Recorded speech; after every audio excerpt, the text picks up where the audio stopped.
सभी को नमस्कार।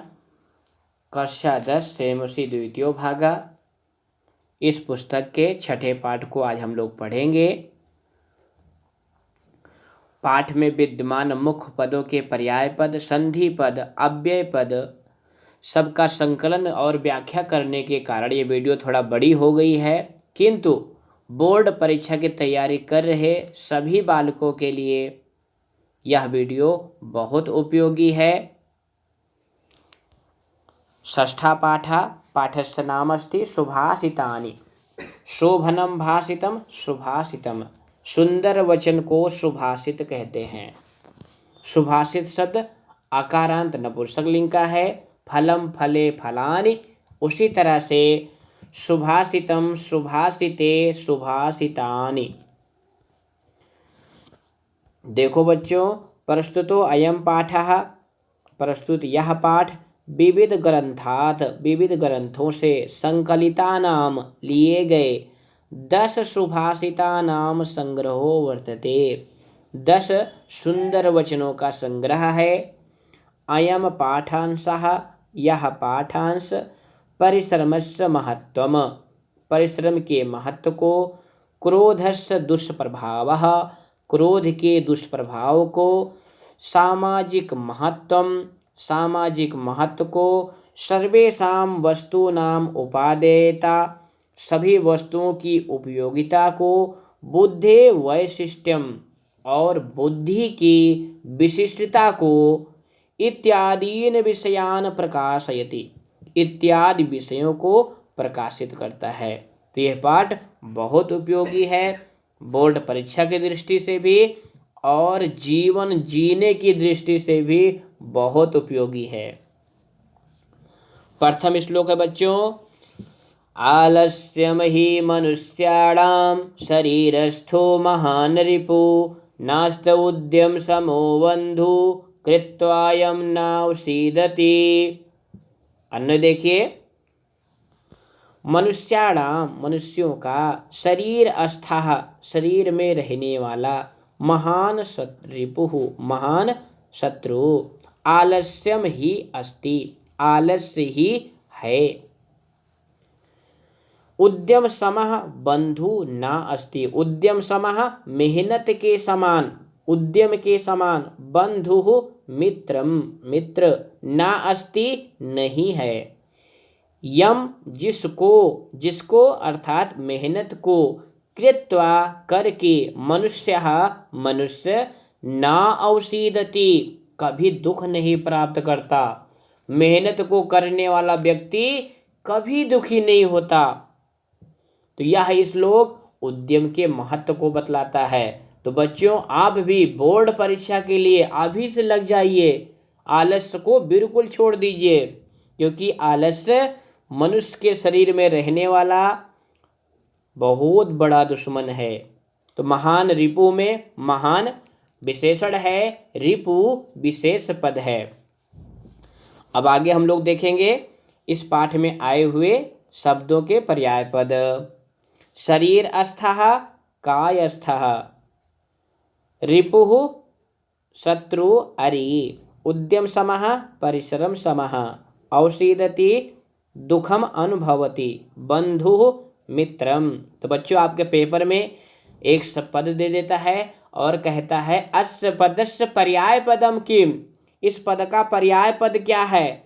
तो उस दृष्टि से ये तालिका बहुत उपयोगी है। हमने हर श्लोक में जो मुख्य पद हैं उनके पर्याय पद को रखा है, संधि पद को रखा है। तो संधि पद देखिए, संधि पद विच्छेद पद, ये संधि पद है, ये विच्छेद पद हैं। तो संधि भी आपके पेपर में आती है, तो इसको कॉपी में नोट कर लीजिए। शरीरस्थो महान, शरीरस्था महान, नास्त उद्यम समो बंधु, ना प्लस अस्ति प्लस उद्यम समा प्लस बंधु, इसमें 4 पद हैं। ना औषीदति, ना प्लस औषीदति, दीर्घ संधि है। दूसरा श्लोक देखिए बच्चों। हाँ, एक बात और, ये इस पाठ में, ये इस श्लोक में आए हुए अव्यय पद हैं, पाठ में नहीं, इस श्लोक में। तो हमने हर श्लोक में जो भी अव्यय पद आए हुए हैं उनको भी उसी श्लोक के साथ दिखा दिया है, जिससे बच्चे उसको याद कर लें।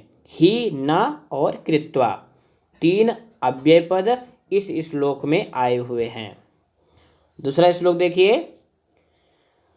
गुड़ी गुणं वेत्ति न वेत्ति निर्गुणो बली बलं वेत्ति न वेत्ति निर्बलः पिको वसन्तस्य गुणं न वायसा करी च सिंहस्य बलं न मूषका। अन्य देखिए। गुड़ी गुणम वेत्ति, गुड़ी गुणवान व्यक्ति, गुणम वेत्ति, वेत्ति का अर्थ होता है जानता है, तो गुड़ी व्यक्ति गुण को जानता है। निर्गुणः, निर्गुण व्यक्ति गुणम न वेत्ति, गुण को नहीं जानता है। बली, बलवान व्यक्ति बलम वेत्ति, बल को जानता है। निर्बलः, निर्बल व्यक्ति बलम न वेत्ति, बल को नहीं जानता है। वसंतस्य गुणम, वसंत ऋतु के गुण को पिकः वेत्ति, पिकः कोकिलः, कोयल जानती है। वायसः काकः, वायस का अर्थ होता है कौवा, कौवा न वेत्ति नहीं जानता है, अर्थात वसंत ऋतु के गुण को कोयल जानती है, कौवा नहीं जानता है। सिंहस्य बलम, सिंह का बल।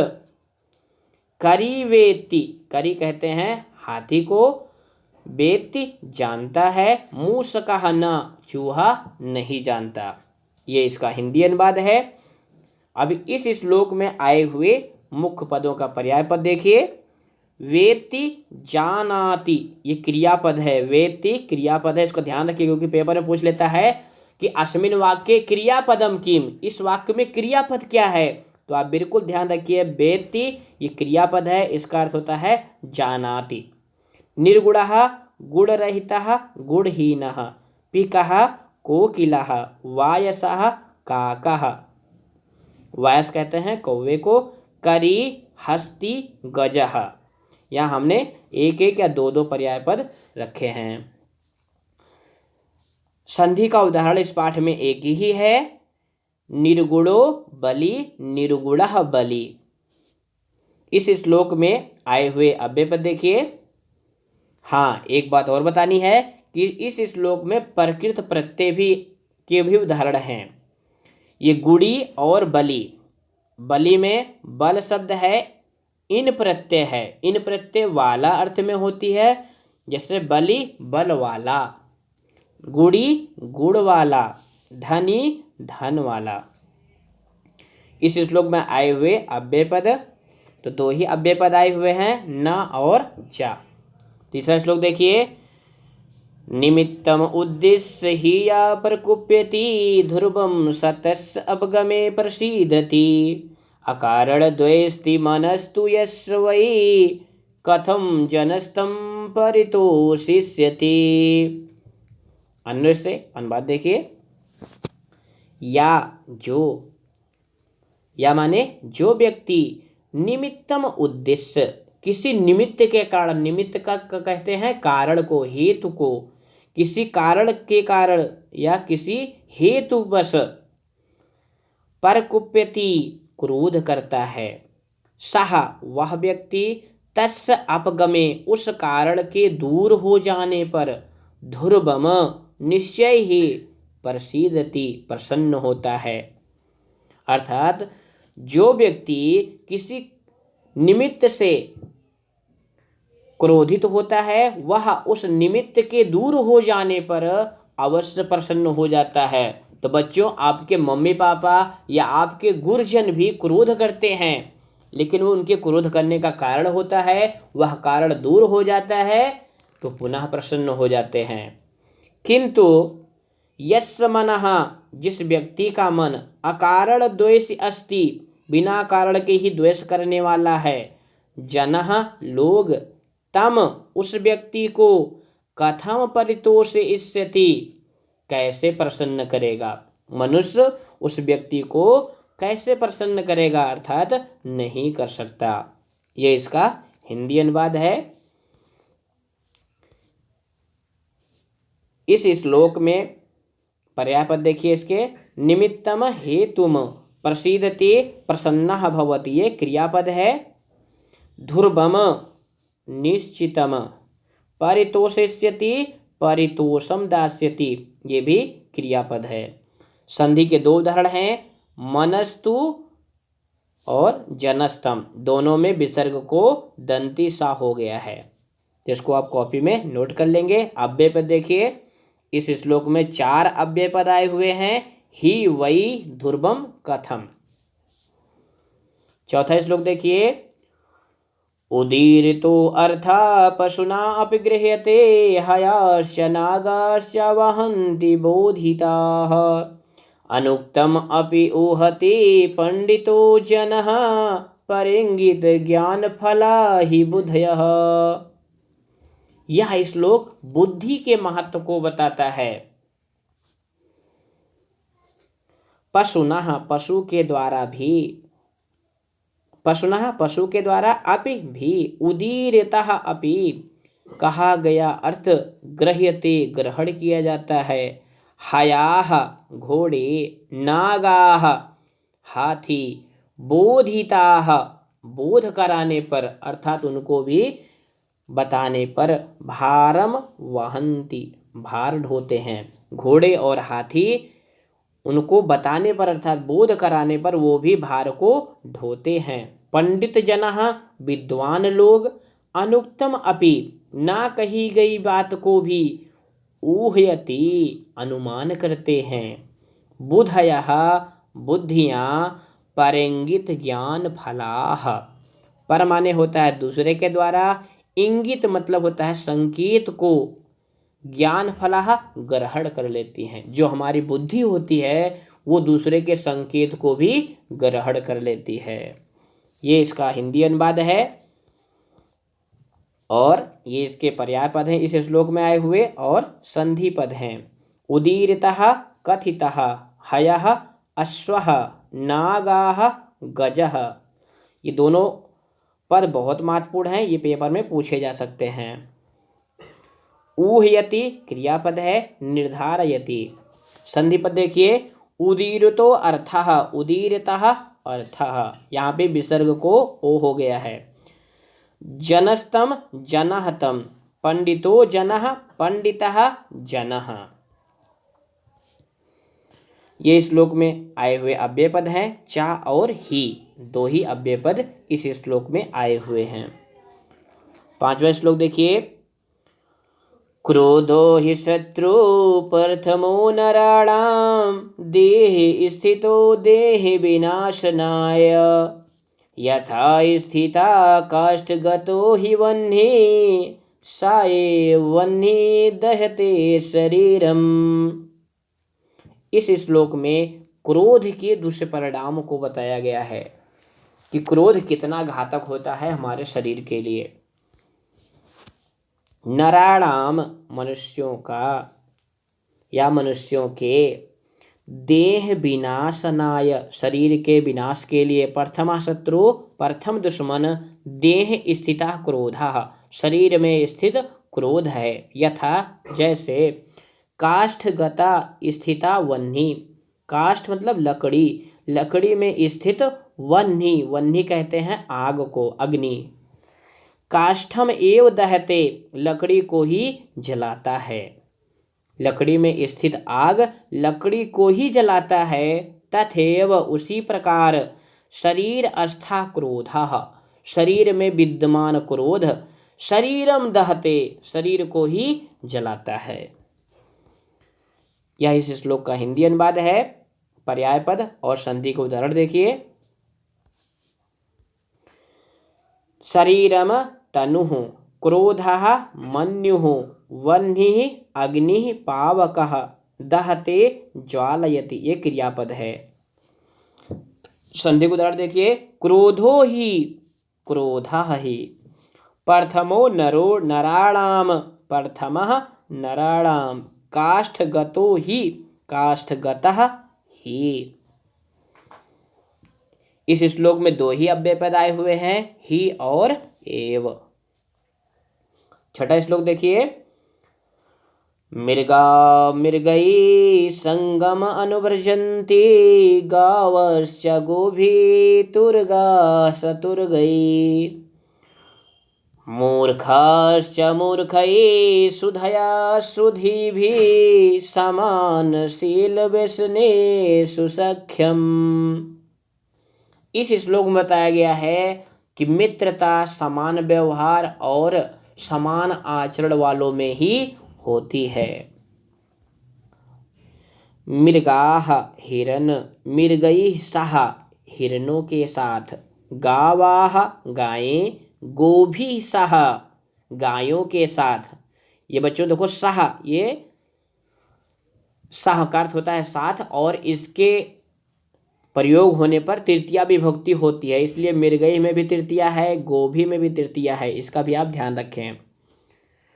तो गावाह गायें, गोभी सह गायों के साथ, तुरगाह तुरग कहते हैं घोड़े को, तुरगई सह घोड़ों के साथ, मूर्खाह मूर्ख लोग, मूर्खई सह मूर्ख लोगों के साथ, सुधेयः विद्वान लोग, सुधीभिः सह विद्वानों के साथ, अनुवर्जन्ति अनुगच्छन्ति रहते हैं या अनुसरण करते हैं, समानशील व्यसनेषु सख्यम भवति। समान समान, शील आचरण वाले, समान आचरण वाले और समान व्यवहार वालों में ही सख्यम मित्रता होती है। सख्यम का अर्थ है मित्रता। ये इसका हिंदी अनुवाद है। इस पाठ में आए हुए कठिन शब्दों का शब्दार्थ देखिए। संगम सह, गावः धेनवः, धेनु शब्द का बहुवचन धेनवः, तुरगाः अश्वाः, सख्यम मैत्रीम या मित्रता, अनुव्रजन्ति क्रियापद है, इसका समान अर्थ होगा अनुगच्छन्ति। संधि को उदाहरण देखिए। गावश्चा गावः चा, विसर्ग को तालव्य सा हो गया क्योंकि बाद में चा है। मूर्खाश्चा मूर्खाः चा, तुर्गाः तुर्गैः तुर्गाः तुर्गैः, यहाँ भी विसर्ग को दंती सा हो गया है। इस श्लोक में आए हुए अव्यय पद देखिए। एक ही अव्यय पद आया हुआ है, संगम साथ। सातवां श्लोक देखिए। सेवितव्यो महान वृक्षा फलच्छाया समन्विता यदि दैवात् फलम नास्ति छाया केन निवार्यते। इस श्लोक में बताया गया है कि हमें विद्वानों का साथ करना चाहिए। फल छाया समन्विता, फल और छाया से युक्त महान वृक्ष का सेवितव्य सेवन करना चाहिए। दैवात भाग्यवश यदि फलम न अस्ति, यदि फल नहीं प्राप्त होता है, वृक्षस्य छाया केन निवार्यते, तो उस वृक्ष की छाया को कौन दूर कर सकता है। इसका भावार्थ ये है बच्चों कि हमें सज्जनों के साथ रहना चाहिए। अगर वो हमें कुछ ना भी दें फिर भी उनका जो व्यवहार है उस व्यवहार के कारण हमारे व्यवहार में अवश्य ही परिवर्तन आएगा। ये इस श्लोक का हिंदी अनुवाद है। पर्याय पद देखिए। सेवितव्यो आश्रयतव्यः समन्वितः संयुक्तः दैवात् भाग्यात् निवार्यते निवारणं क्रियते या अपवार्यते। संधि पद देखिए। सेवितव्यो महावृक्षः सेवितव्यः महावृक्षः नास्ति न प्लस अस्ति फलच्छाया फल प्लस छाया। यहाँ पे चा अर्थात तुक का आगम हुआ है। यह भी आपके सिलेबस में संधि है। इस श्लोक में आए हुए अव्यय पद, तो इस श्लोक में दो ही अव्यय पद आए हुए हैं, यदि और ना। आठवां श्लोक देखिए। आमंत अक्षरम नास्ति नास्ति मूलम अनौषधम अयोग्या पुरुषा नास्ति योजिका तत्र दुर्लभः। बच्चों इस श्लोक में बताया गया है कि संसार में कुछ भी अयोग्य नहीं है, कोई भी व्यक्ति अयोग्य नहीं है। सब में कुछ न कुछ योग्यता है। आमंत्रम अक्षरम न अस्ति। आमंत्रम मंत्र रहित, मंत्रहीनम, अक्षरम न अस्ति, अक्षर नहीं है, मंत्रहीन कोई भी अक्षर नहीं है। अनौषधम मूलम न अस्ति। अनौषधम औषध से रहित, मूलम जड़, न अस्ति नहीं है। अयोग्यः पुरुषः, और इस संसार में अयोग्यः पुरुषः न अस्ति, कोई भी पुरुष अर्थात कोई भी व्यक्ति अयोग्य नहीं है। सभी पुरुषों में, सभी व्यक्तियों में कोई न कोई योग्यता अवश्य है। तत्र योजकः दुर्लभः, उस व्यक्ति को काम में लगाने वाला दुर्लभ है, अर्थात नहीं प्राप्त होता। यह इस श्लोक का हिंदी अनुवाद है। इस श्लोक के शब्दार्थ देखिए। अमंत्रम मंत्रहीनम, मूलम जड़म, दुर्लभः दुष्प्राप्यः, अस्ति वर्तते। संधि पद देखिए।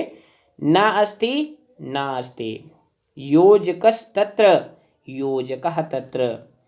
अव्यय पद दो ही हैं, न और तत्र। 9वां श्लोक देखिए। संपत्तो च विपत्तो च महताम एक रूपता, उदये सविता रक्तो रक्ताश्चास्तमये तथा। महताम संपत्तो विपत्तो च, महताम महात्मना नाम, महात्माओं की, संपत्तो सुख में, विपत्तो और मुसीबत में अर्थात दुख में, एक रूपता भवति अर्थात महान लोग संपत्ति अर्थात सुख में, विपत्ति अर्थात दुख में एक समान ही रहते हैं। जैसे सविता सूर्य, सविता का अर्थ होता है सूर्य, उदय रक्तः, उदित होने के समय अर्थात सूर्योदय के समय सूर्य लाल होता है, तथा उसी प्रकार अस्तमये च रक्ता भवति, अस्त होने के समय भी लाल होता है। तो यहाँ सूर्योदय के द्वारा सुख और सूर्यास्त के द्वारा दुख को बताया गया है। तो हमें भी सुख और दुख में एक समान ही रहने चाहिए। पर्याय पद देखिए। संपत्तौ सुखे, विपत्तौ संकटे, सविता सूर्यः रविः, रक्तः लोहितः, महताम महात्मनानाम। संधि पद देखिए। एक ही संधि का उदाहरण इस श्लोक में है। रक्ताश्च अस्तमये, रक्तः च अस्तमये। अव्यय पद देखिए। च यथा तथा, 3 अव्यय इस श्लोक में आए हुए हैं। अंतिम श्लोक देखिए। विचित्रे खलु संसारे नास्ति किंचित निरर्थकम, अश्वः चेत धावने वीरः, भारस्य वहने खरः। विचित्रे संसारे, विचित्र संसार में, खलु निश्चय ही, किंचित निरर्थकम न अस्ति, इस विचित्र संसार में किंचित कुछ भी, थोड़ा भी, निरर्थकम न अस्ति निरर्थक नहीं है। इस संसार में विधाता ने जो भी वस्तु बनाई है वो सार्थक है, उसका कुछ न कुछ मूल्य अवश्य है, उपयोग अवश्य है। जैसे अश्वः चेत धावने वीरः, यदि घोड़ा, चेत मतलब क्या होता है यदि, अश्वः घोड़ा, धावने वीरः दौड़ने में वीर है, त्रहि तो भारस्य वहने खरः वीर अस्ति, भारस्य वहने भार को ढोने में, खरः, खरा का अर्थ होता है गधा, गर्दभः, वीरः वीर है। ये इस श्लोक का शब्दार्थ है। पर्याय पद देखिए। खलु निश्चितम, निरर्थकम, वृथा, विचित्रे अलौकिके, संसारे लोके, खरः गर्दभः। तो ये बच्चों इसको याद कर लेंगे, ये बहुत पूछा जाता है। खरः। संधि पद देखिए। अश्वः चेत, अश्वः चेत, विसर्ग को तालव्य सा हो गया। नास्ति ना प्लस अस्ति। किंचित निरर्थकम, किंचित प्लस निरर्थकम, यहाँ ता को ना हो गया है पर सवर्ण संधि के द्वारा। अव्यय पद देखिए, 3 अव्यय पद इस श्लोक में आए हुए हैं, किंचित, निरर्थकम और चेत। तो बच्चों इस वीडियो को आप 2-3 बार देखोगे, सभी उदाहरणों को कॉपी में नोट करोगे,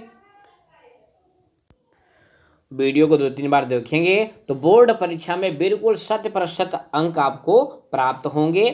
तो बच्चों अगर वीडियो पसंद आई हो तो इसको लाइक करिए और हमारे चैनल को सब्सक्राइब कर लीजिए, जिससे हमारी सभी वीडियो आपको प्राप्त होती रहेगी। सर्वेभ्यो नमो नमः, पुनर्मिलामः, धन्यवादः।